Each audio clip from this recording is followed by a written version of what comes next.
Well, howdy, howdy, howdy.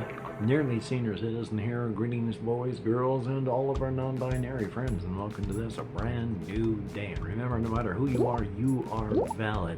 Oh boy, I've been doing a whole lot of physical exercising when I've been going out walking.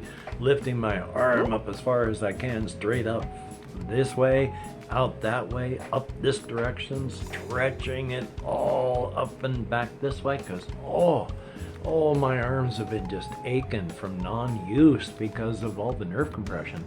Still hurts, of course, and hurts from use, but hurting slightly less from not use. Yay! Hopefully your life is going well. A very, very good thing. I don't have a ton of stuff to talk about, but I've got some stuff that I want to talk about, as well as this.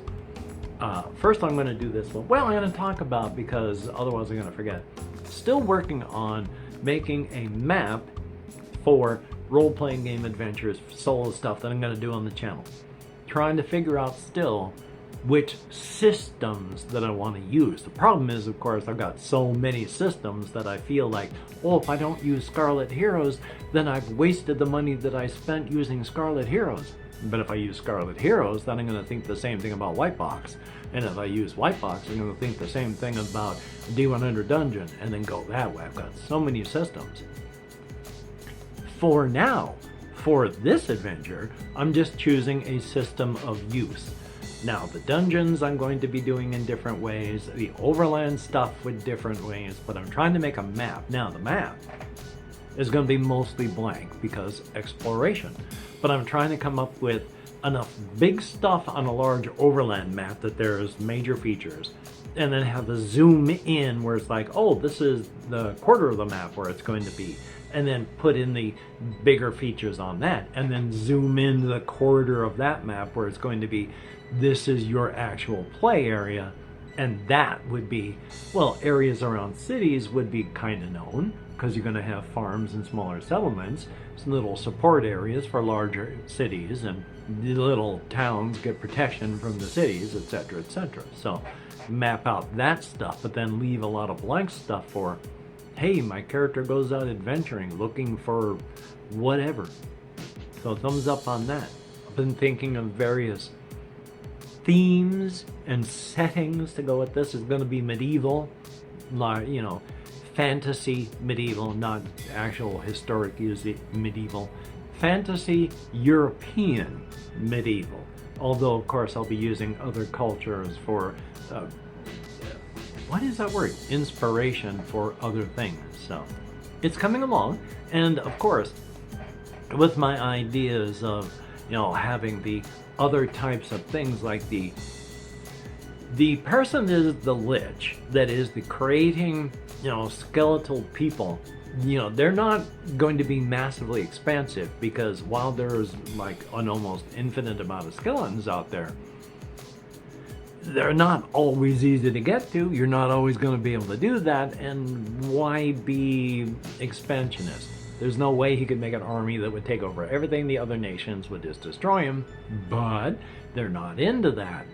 So when they do make up a skeletal citizen, that skeletal citizen is given a choice. They can stay and work with the colony of you know, other undead that's gathering there and making a settlement, you know, their own city, and then leave later on if they choose, or they can just leave now and go off and have a life. And so you'll have like undead skeletal adventurers and undead skeletal, you know, religious disciples who are off trying to give you the message of whatever god they happen to be with.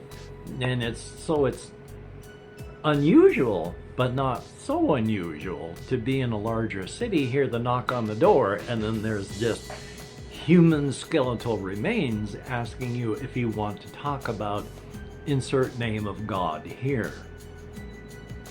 So that sort of setting I like. And so there's going to be, again, I've talked about this yesterday, but more, there's various subtypes of goblin type races. It being a sort of fantasy thing that I'd want to play around in, you know, largely the races are humanoid at the very least, the bipedal. because I've got to play these things and I don't know how to not be a bipedal humanoid person. I can, extrapolate and play. That's why I would do like an elf or a dwarf, maybe a centaur. But past that, I don't know how to play a spider. So yeah, it's going to be things that are, orcs, dwarf, elf, and variations thereof. After all, in one of my settings, I have the nomadic overland dwarves who are still blacksmiths and miners, but they're overland dwellers. And the elves have a symbiotic relationship with this kind of fungus. So they are fungal, and they are below ground, where they deal with their lives in their sort of one mind fungal overmind. And yeah, they have adventurers that come up from, and they do stuff that way, and adventurers of the dwarves, and so there's all sorts of non-types that I got that I can work with, that you can still have weird, but not be so weird they're so foreign you can't figure them out. So working on that, eager to show off maps and all that. I'm going to be uploading them to things like Canva so that I can show them off more easily. I need to find places like Canva that aren't Canva, so hopefully we'll get that done. This is being done very late today. I got up kind of late, insomnia, I am dragon, so it was a later day today after 7 o'clock when I finally got out of bed. I took a shower, and then I talked for an hour and a half with one of our case managers, just chatting, used up my people meter for the day. And then I've been in here relaxing and eating, and now I'm recording. So the day is almost done, and I still got stuff to do. Oh boy. Yeah, I'd like record. There's still games that I want to show off, and so I'm going to be doing that too. But now that I've talked about the setting and stuff for the game that I want to play and show off for the channel, I also have, and I can't remember when I picked this up, it showed up on, ordered through Amazon. I don't know when. I can't remember even how long I've had it. Did I show it off already? I can't even remember if I showed it off, but it's Space Marine Adventures, if I can put it up accurately. One thing that kind of, I need to play it to figure it out, because it's a solo game, though you can play with others, is there's you versus the Necron. And the Necrons on their phase, they show up. There's no move the Necrons in here. When you're turning cards to see who moves, if you turn over a card that's got a Space Marine seal on it, that Space Marine can do something. If you pull up a Necron card, you go to the Labyrinth deck and you pull out the Labyrinth card. And maybe reinforcements, but I don't know how to do the Necrons move in this game. It's very simple, which is one of the reasons I remember I bought it. But it's got a lot of I mean, there's like cardboard pieces that are the map bits. And then this is kind of cool and interesting. I'm going to show you all this. There's dice and stuff. But while you've got, these are cheap punch-out figures. Games Workshop is more of a miniatures company that happens to also sell rules for them. So they make minis of things, but there's all of these differently colored Space Marines that you put together. You have to punch out and they're snap tight. But they have all cards to play that you turn, but they have an advanced deck. If you want to add advanced rules to it, you bring out these cards. And then there is the first campaign. It says don't open, but this is the first campaign. And then there's the other level 1, well, that's the third one, but level 1 and level 2 that you don't go opening these until you get there. Now, I opened them up to put them inside of these plastic things to protect them. But yeah, I think that was kind of cool that they've got the cards set up so that you don't just look at them. Because if you do, you're going to ruin it. So, uh-oh, a head came off. Uh-oh. See this? He has no head. So I got to line up all the little shapes. I hope. I'm waving my arm around like I just don't care. But, and using it right now. There, I put his head back on. Yay. I should probably get glue. But so that's one thing with very, very simple instructions that I want to do and show off for the channel as well. But I just thought that was cool. I should just bring out next time like all the stuff I got just so I can re-show it, because I can't remember what I've showed off and what I haven't. And then of course I've been thinking of all sorts of stuff about my fictional type setting. Of course I've mentioned, you know, there's Robert Jenke, who is an adherent of Qadiron. Well, I'll start over. In 1850 there was a mad artist, Robert Jenke, who was one of those types of insanity that's not, you know, you can help them because, you know, schizophrenia or just paranoia, the kind of madness that cosmic horrors and their adherents like. And so he was he viewed his fellow human beings as paint for the canvas. And so he got a patron of Qadiron, a secret patron, he never knew who it was, paid for stuff, helped them out, and they started creating art with human beings. It took a while, but eventually, because of this absolute not caring, there's ways to do things, but Robert Jenke went, I'm going to go off the deep end, and did.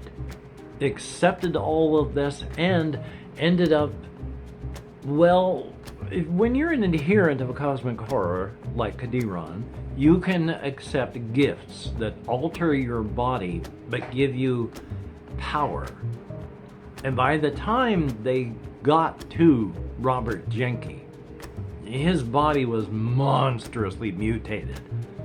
Others, like his patron, who was much more strong and had been a patron and an adherent for far longer, you wouldn't have been able to tell by looking at them. Robert Jenke was a horrific beast by this point. But when he was caught, he had 12 victims dangling by their ankles above a big basin. He had and drained out all of their blood into the basin. Below that there was a statue this blood had drained out onto.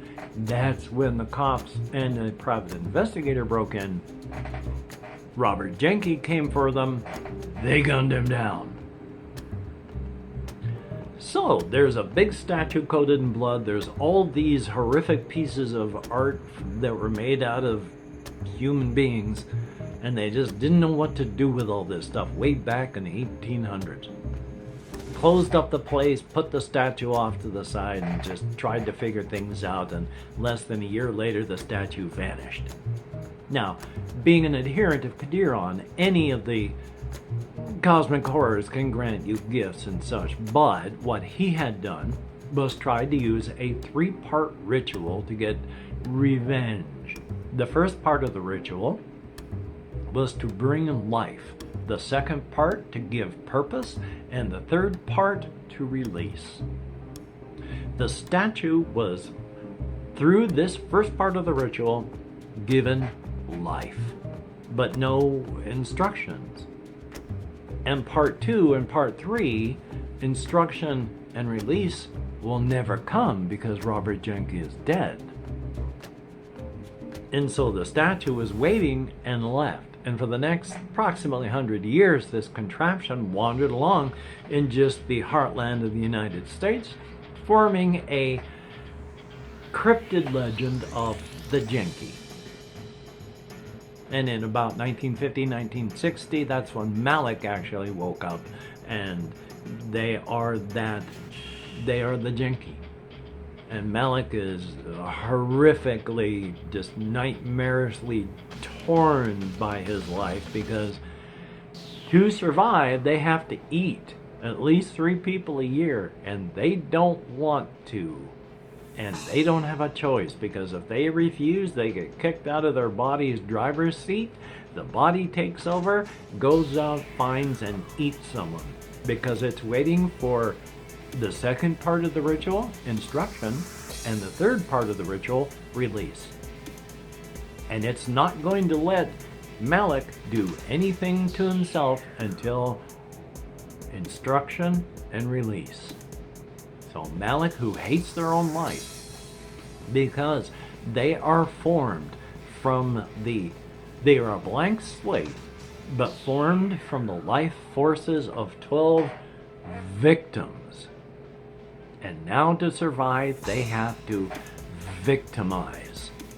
They are tortured by this and they hate themselves, but if they don't go out and eat a person, they get kicked out of the driver's seat and have to watch while their body goes out, hunts someone and eats them. And again, if you've heard me talk about this one, it's terrible because Malik is a horrific sculpture. It's like about half a shipping container, well, about in grand total, figure a box about a quarter the size of a shipping container. Take a normal shipping container and then shrink it down to about a quarter of its size. That's the body. There are all these centipede row of deer legs welded onto the side. These walk like a centipede. They're deer legs, but they're centipede moving. They run up the front of the shipping crate box, which is just an open cage of bars, up to the front, and then they become a pair of human arms on a human torso on the front of this box. And then the head is a large stag skull with antlers and all, where when the mouth opens, in the neck a trapdoor opens, and anyone who's been grabbed and shoved through into the mouth goes down the throat, and bang, they fall into the cage. And when Malik shuts their mouth, the trapdoor closes and they can't get out of the cage. But that's when all of these vine-like tentacles start unwinding from the inside of the bars and digging into you and starting to drain your fluids. And sure, it's easy enough to break them off when you scrape, but they're still in you and you're still bleeding, and there's more of them attaching onto you all the time that you can't get to. So eventually you start off with, angry yelling, and then horrified pain screams, and then just the beaten, confused whimpers of a dying animal, and then silence. After you've been drained, that's when all of those vines just ooze the digestive fluids over you and then slurp you up until there's nothing but the larger bones that fall through the cage, all acid bleached and leached of nutrients. Malik hates this and wishes they could just end themselves, but they can't. And the horrified screams of this Malik, shouting out their soul pain to the night after they eat someone. So life isn't all fun that way. Yay! So I'm still working on my setting. I'm working on game stuff. I'm working on the thing that I want to do for, actually role-playing for the channel. Now the maps that I'm making, of course, I don't have a scanner. And so I would have to go to the library and scan, unless I just figure out, take a look at the stuff I draw on paper and then draw it out otherwise. Because I'm not going to go up to Walmart and spend $40 on a printer that's also a scanner, when these days, if you don't get a subscription and you don't buy the ink, your printer doesn't work, which means it doesn't scan either. So, yay. We'll see how it works out. Thumbs up for that. So anyway, though, I've got stuff here. I'm gonna make myself some rice for later on. Got my rice cooker, and I love that. I don't have any of the other. I got jasmine rice, and I need to get the other type, which, to be honest, I've forgotten what the name is. What is it? Basmati at Abiogenesis. One of those. It's the other. Another type of rice. And I got brown rice and I like it and it's good, so thumbs up on that. And I'm going to play games, hopefully record something for today, hopefully get some of my reading of The Color Out of Space done, but using the keyboard with this arm, I got an appointment made for the nerve thing, nerve conduction, which they're not going to do anything for on surgery until they do that. So I've got the appointment April 10th to get this done. I talked with them in the community center. We have a van. I've got it written down that on Wednesday, April 10th, they're going to drive me up into Olympia so I can get this done. So that's good. I'm going to be able to get that done. We're moving so that they can hack into my neck and hopefully I won't die. Again, the odds are huge that there'll be no problems and I'll come out of it the other end fine.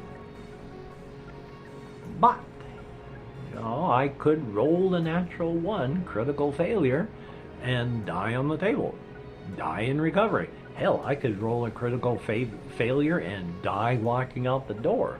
Any one of you could do that too. We are just made out of meat. Thumbs up. Oh, I had been working on something that was an actual fictional part of a story.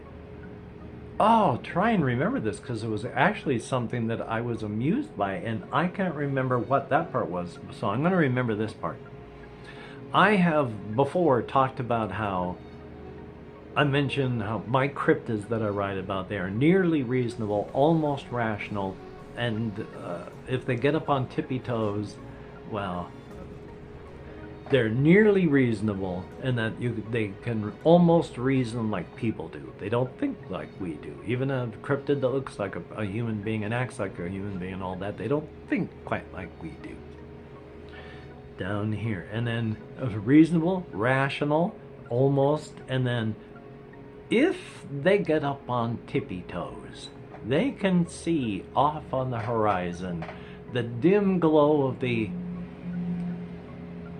loosely redefined sanity, which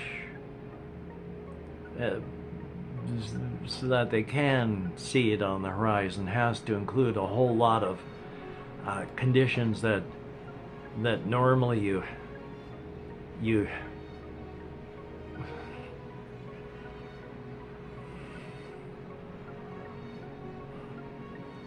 but they can see the glow. They just don't think like we do. They think like cryptids. Thumbs up. And again, trying to even think and make them do stuff is like trying to, again, use English to describe something that can't be described in English. I'm going to make an effort, but I'm going to fail. Anyway, though, hopefully you can get done the things that you would like to get done. That would be very, very cool. I'm just going to take it easy and do the things that I've talked about here. That's a good thing. If you're a Patreon patron, thumbs up and thank you. Your help is appreciated greatly, greatly, greatly. Without your help, I would be hurting a lot more than I am. Thumbs up and thank you. When you look in the mirror, you're looking at someone who is beautiful and awesome. Physically, mentally, emotionally, and spiritually. Thumbs up for that. For everybody who leaves me a comments, I do appreciate that so very, very much. It is nice, and also it helps engagement. So, post-it note if you've watched this far. Both because I want to hear from you and, yeah, engagement. I mean, this channel is dead. I mean, you can sink a channel with one bad video. My channel ain't nothing but bad videos. It ain't never gonna get pushed out to anybody. It's a dead channel, but that's okay as long as there are a few people out there that want to come along on this journey of exploration with me. Greatly appreciated. Thumbs up and thank you. So until we meet again, you take care. Have a great day today.